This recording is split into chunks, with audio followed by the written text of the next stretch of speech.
Hello good people, assalamu alaikum, mambo vipi Dar es Salaam Tanzania. Bwana, kwa baraka zake Mwenyezi Mungu leo imekuwa bahati, tumepokea nyumba nzuri sana kwa ajili ya makazi, uwekezaji au biashara. Nyumba inayopatikana Makongo, karibu kabisa na lami. Kutoka lami ya Makongo kufika ilipo nyumba ni mita 100 tu, kwa maana ni mwendo wa mtoto kutumwa dukani na kurudi. Mtoto mdogo anayejifunza kutembea. Ni sehemu ya karibu mno kutokea lami. Matajiri, nyumba yetu ina vyumba vitatu vya kulala, kimoja kikiwa ni master lakini kiwa na store 2, public toilet na jiko la kisasa. Na ilivyo bahati, nyumba yetu ina maji ya Dawasco lakini pia kuna kisima cha maji safi. Hivyo itakapotokea changamoto ya maji, hapa wewe hautokuwa muhusika kabisa wa changamoto hiyo.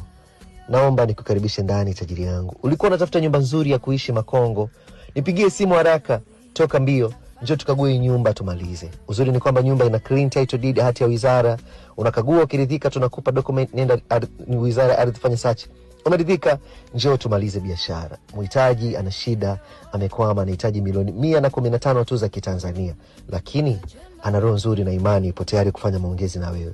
Karibu tajiri yangu, tukague, tufanye biashara iliyo halali.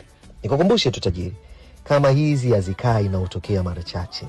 Nyumba nzuri kama hizi hazikai na utokea mara chache. Makongo milioni 100 kwa sasa ni bei ya kiwanja tu. Lakini leo kwa milioni 115 tunaongelea nyumba nzuri ambayo ukihamia labda utaipiga rangi tu, na kama una pesa ya rangi ya 100 taratibu utamalizia vingine ukiwa ndani. Nyumba ni nzuri.